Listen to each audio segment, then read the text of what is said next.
Oh yes, definitely. I definitely hit a point where I was very addicted to it. Growing up, going to school, I would literally play like a game console and I would stay up very, very, very late. Like sometimes I'd pull all-nighters. I would get no rest, no sleep.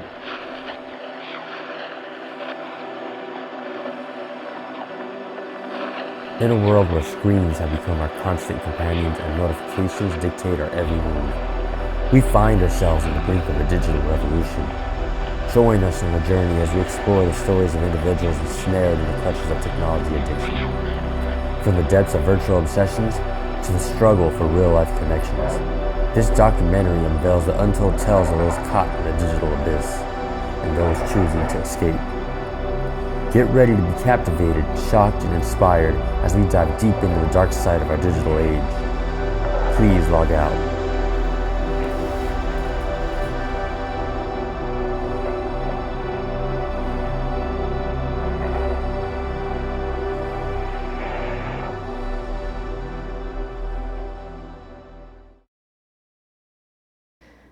Say that, I mean, this is a long time coming. I think if we would have stopped back in the early 2010s and said like, hey, maybe we should slow down, you know, no one would really listen. We were all having too much fun.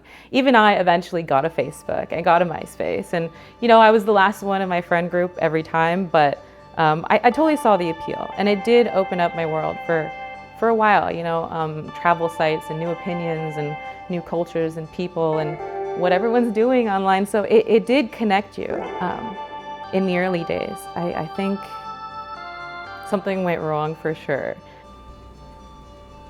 It's kind of negative because you don't know when people are lying a lot on the social media. People on the internet are really rude sometimes and they don't notice it, so it's like kind of bad. That's the negative part. When you're looking at social media, you're looking at what other people are doing and it's funny.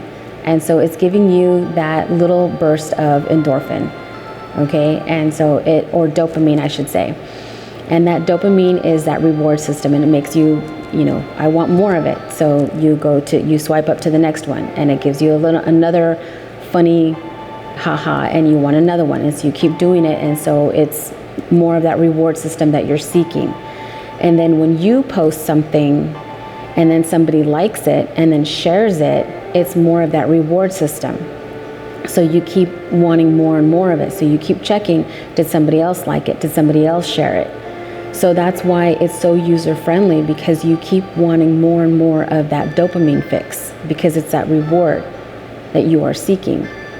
My partner came up to me and various times where she'll tell me like, hey, put the phone down, you know, like pay attention to us.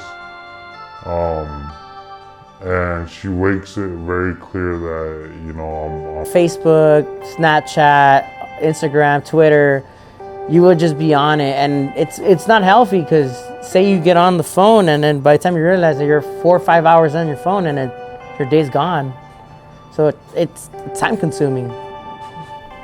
I feel like social media will always be a threat to people's mental health, because nowadays I feel like social media revolves around everything, everybody's lives. Everybody has to be everything has to be posted. Everybody has to, you know, go for likes, per se.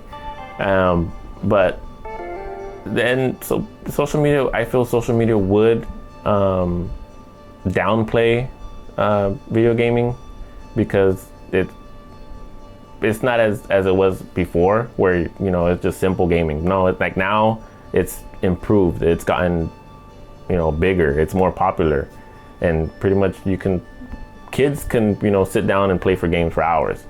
But I mean, it just depends on the person and, you know, how they take that in.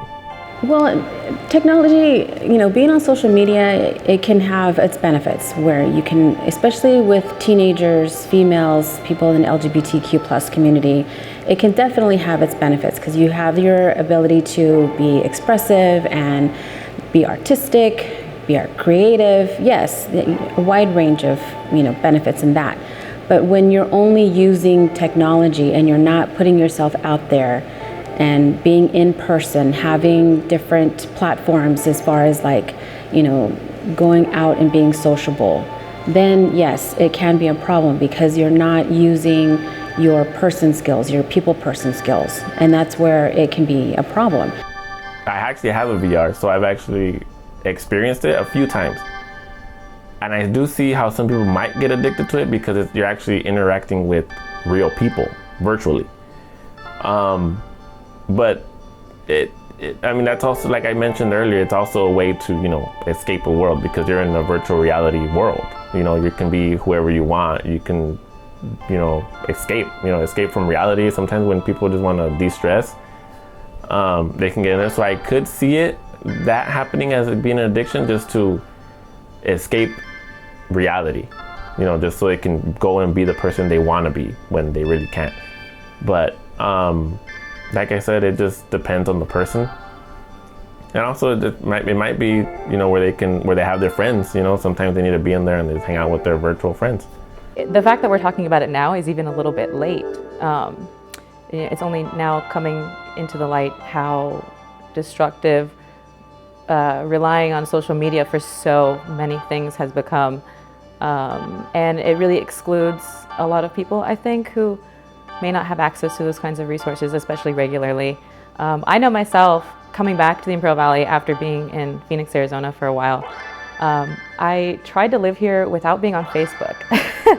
And it was kind of impossible to have any kind of social life without those, you know, that kind of information. It's so pervasive here. So many groups and things are run on Facebook and Instagram. And if you're not on there, honestly, you're out of it. You're out of the know. You're not going to be at the next event. You're not going to see the next, you know, whoever it is that's, you know, performing locally or got something going on. You really have no way of collaborating with these people without it. Well, I've been using technology ever since I was a little boy. If I can try to be accurate, maybe it's from like the age of... It's a common thing between my age group and older, because when people see social media, they think they might be uglier than other people, so it also destroys your mental health. And it's just sad to see other people being mean, so that also destroys your mental health. Access help with a mental health professional, a certified mental health professional. I know that a lot of the times people go to social media and look for mental health advice through social media, which a lot of the times those individuals aren't certified. The best way is to actually go through either an online platform or their local mental health provider and access services through them, whether it's with individual therapy, group therapy, or medication support. Reach out for help. Reach out, and if you can't be your family members, reach out for your friends. And if it's not your friends, even to your people that you look up upon. Like, I'm always free. Like, you guys can always send me a message, and I'll gladly help out somebody and guide. I mean, a few words can change a person's perspective and how they feel on each other's like feelings and self-consciousness. To say that the solution is, oh, go make one friend, just go make one friend. From the depths of depression, that makes no sense. You're not leaving the house, you know, like you're not getting up, you're not functioning right. There's no way you're gonna just skip like 10 steps ahead and make a friend. But unfortunately, everyone's path with mental health is different, and I guess just really holding on to hope and trying to get to see the sun like for 10 minutes a day. That sounds so baseline, but when you're really in it, it matters. Those little things.